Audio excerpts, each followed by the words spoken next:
okay, I'm injured. I'm done playing. What's next? Talk about that transition for you. So after I got hurt, I came back and lived at home in Cincinnati for a few months. Had waitressing job, secretary job. Like, oh, it was so awful. And I'm just thinking, like, this is miserable. Yeah. And I don't know who I am anymore. Mm, You're so used to people talking to you, engaging you. Hey, how is your game? What are you doing next? Where are you going? And then all of a sudden it's like, well, nobody really cares because you don't play. right. That's not the case. It's they cared about you, not your talent. Mm-hmm. And so that took a long time to realize. But I picked 5 cities and I narrowed it down to New York, Chicago, Boston, Chicago, or San Diego. Okay. And I came up here. This would have been the summer of 2002, and paper resumes were still a thing, and ugly suits were still a thing. So I put my suit on, and I had my stack full of resumes, and I walked up and down Michigan Avenue into advertising agencies, right up to the front desk, like, hey, here's my name, here's what I'm doing, and I got one call back. And the callback was to do what's called assistant media buying, which is basically paperwork for commercials that do or don't run on time. Wow. So I happened to get a job offer, just not for exactly what I wanted. Mm-hmm. And that life was like, oh, okay, I guess this is how corporate life works. I come in, I take the bus, I sit down in front of this computer, I do all this paperwork, and then I'll go out Friday and Saturday nights and probably not remember what I did on Sunday morning. Is that what this is? And it was depressing because my back hurt, and so I was trying to figure that out. And every doctor I would see was like, well, we can't do anything because you're hurt at such a major level that you can't have surgery on 3 discs. And so I was like, okay. So I was trying to figure that out. I still had the mindset of working out 6 hours a day. So I was trying to do that. I still had the appetite of somebody that was working out 6 hours a day. So there was lots of snacking going on. Yep. And I'd say I probably was about 20 to 25 pounds heavier than I am now. And so trying to carry that, work out, and figure out, is this something corporate life that makes me happy? It wasn't. Yeah. Yeah. And so like making new friends, and, it was like, you're trying to live in this big new city and go out, and all those things were enjoyable, but it wasn't fulfilling. Yeah. Right? Yeah. You're doing the things you're supposed to do. I'm making money, I'm paying my bills, I have a job, I have friends, but it always felt like something was missing. And so I was really grateful to go back down to coastal Carolina just on like a random visit. And then that's where I got inspired to do broadcasting. So that dark period that I was sharing in my Instagram post was, it looks like anxiety, it looks like depression, it looks like pain.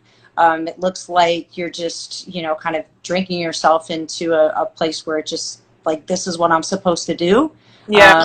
And I really didn't want to get into take, so I was, prescribed all the things, the Vicodins and all those things, but like, no, I am not a pill person. So you're just trying to figure out your life while you're physically hurting, Right. and what's going to feel good for you. So like, I didn't have that thing that felt good for me. So I was just doing what I thought I was supposed to be doing, and it was totally unfulfilling. Wow. Wow. And I think that story in itself is what so many athletes don't even understand that they're going to experience. And, I think when you're in it, like you said, it's just, ball is life, right? Like, this is it. This is my life. And this is where I get my, my validation from, my self-esteem, and I have a team and all that. And then you realize, like, when you get out, it's like, oh, that was that part of my life that now I have to step into what is next. So absolutely. Okay. So Haley, she asked, she's actually a student athlete at Pepperdine. She said, as a female analyst, can you speak on any challenges or adversity you have faced in the industry? How did you approach, overcome, or even separate yourself as a professional? That's a great question, because there aren't enough of us out here yet. There's a lot more than there used to be. And I really credit, ESPN has been very progressive, I feel, in putting women into roles that really weren't there before. Yeah. And shout out to Doris Burke for blazing that trail. She took a lot of Twitter hits along the way before people were like, wow, she actually really knows what she's talking about. John Moran on the line. John, I'm sure you've had a chance to talk to Doris a time or two, so you know what that is. But as a female, we have this fine line of energy, right? And it's Yeah. like when you're around a group of men, I think that men are sort of like waiting to see, okay, you know, what is her energy about? Is she trying to dominate the conversation? Is she just trying to be the only girl in the room? What's that like, right? And so Yeah. I've always grown up with a ton of guy friends, so I feel really comfortable around men because I think because I've played sports and because I've been aggressive. So Mhm. if it's a guys talking, I'd be like, no, bro, like you're so wrong about that, and Yeah. here's why. Right. And a lot of women maybe don't have that same oomph and that confidence and that Mhm. backing to feel like that's how they can say it. But Mhm. ladies, that's how you can say it. Yeah. And don't ever feel like you don't belong in the same room and conversations, especially as a female athlete. Mhm. We all played the same exact game. And Yeah. what I find is how you establish yourself is how people will receive you. 100%. You know this. You walk into a room and you're kind of like, I don't know. Well, then that's how they're going to look at you. But if Right. you come in and you sit down, like, hey guys, here are the 3 points in this game that I think are really something to watch out for. Ba ba ba. Yeah. And I love what you put on your Instagram bio. It says, be somebody who makes everybody feel like a somebody. And I can relate to that because when I first met you, we were walking into shoot around, and I can just remember like seeing you, and immediately you just like connected eye contact with me and the people that I was with, and you just like felt so present and you felt so approachable. And I'm like, who am I for her to like, he's here covering like the men's game and like ESPN, and you just were like, I could just feel your presence of like, I'm here and I'm listening to you. And so then I left, and when I came back to the game that night, I saw you sitting on the sideline, and then I'm like, not only is she like a really dope person, and I felt her energy, her soul, but then I saw her on the sideline, and I'm like, and she's swaggy. Like, look at her, all this And so like that is totally your space. It goes back to just like how do you show up in the room? Like, are you going to show up and add value? And like, how are you interacting with others? And people are constantly, and you were on a panel, and you gave this story that like just stuck with me, and it was the story of when you sent in your first highlight reel to someone and they gave you feedback. Can you tell everyone a little bit of that story? Sure. Well, it happens, on the tail end of that coastal trip. I had a recommendation of hey, make a highlight reel and send it to this guy at ESPN. And my mom and my stepdad came up to Chicago. We rented out a booth at the ESPN Zone when that was still around, and I rewrote a 10-minute segment on SportsCenter. And I remember being in my apartment in Chicago recording that, and I hope I still have that somewhere because of how awful it was. Yeah. But I thought it was really good. I was like, oh man, they're gonna give me a big Of contract. course, of course. You always think you got it together, right? Yeah, like I'm good, right? So I sent it to his name is Dan Shoemaker, and God rest his soul, because he's not around, but he was an incredible mentor to me. And it took me forever to get a hold of him.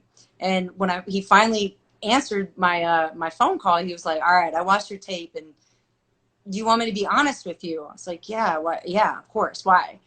He's like, "This is the worst tape I've ever seen." I was like, "Dude, really? Like, what is so bad about it?" And I think part of the story that maybe resonated was if I didn't ask why, and if I didn't ask what did you see that could be improved on, I Mm, could have just taken that as I suck, I'll never be good at this job, and move on to something else that I didn't even like. So, yeah. and all the suggestions that he had were things that I could take action on. Mm-hmm. And the things that you can take action on are the things that make you feel better. And those are the things that make you feel empowered and educated. And then all of a sudden, I know how to put my own makeup on. I can dress a little bit better. I went to speech class. I went to acting class. I learned how to breathe from my diaphragm instead of from my chest. So Mm-hmm. you sound more, you resonate, your voice resonates. Mm-hmm. And then it's just about getting that first opportunity. So Yeah. he gave me 2 games. I don't even know how much. I had to bug him forever. Yeah. But he finally was like, oh, let me give her 2 games and just shut her up. Well, I did all right in those 2 games, just enough to ask for a few more. And Yeah. that was 2004, and I kept my corporate job until 2012 when I got laid off, and that was another blessing in disguise Right. because it was like, well, okay, I always wanted to go full time broadcasting. Now it's going to be freelance. So what does that mean?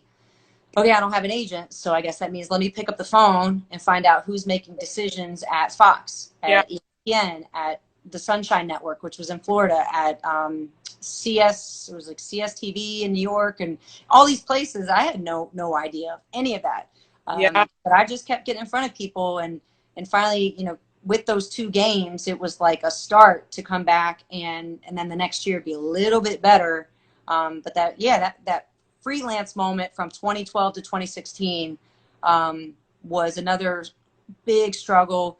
I had just gotten out of a 6-year relationship that was really like someone living a double life, like that whole other Oh, time, you know? So it's like, okay, did that mean anything? And now I'm on my own, but I felt so motivated to yeah. succeed because, like, in spite of that relationship, that's what I think pushed me to the edge to get full time. I think this story is so powerful because, our kids or our young people or however you want to categorize them now, they're so used to that instant gratification of, I'm going to go, I'm going to put it out there and I'm going to get a yes. And if I don't get it, I'm just going to go on to something completely different. It's not meant for me to be doing this. And what you're saying and what you're showing is that perseverance is saying, no, I can get better at this. I want the feedback.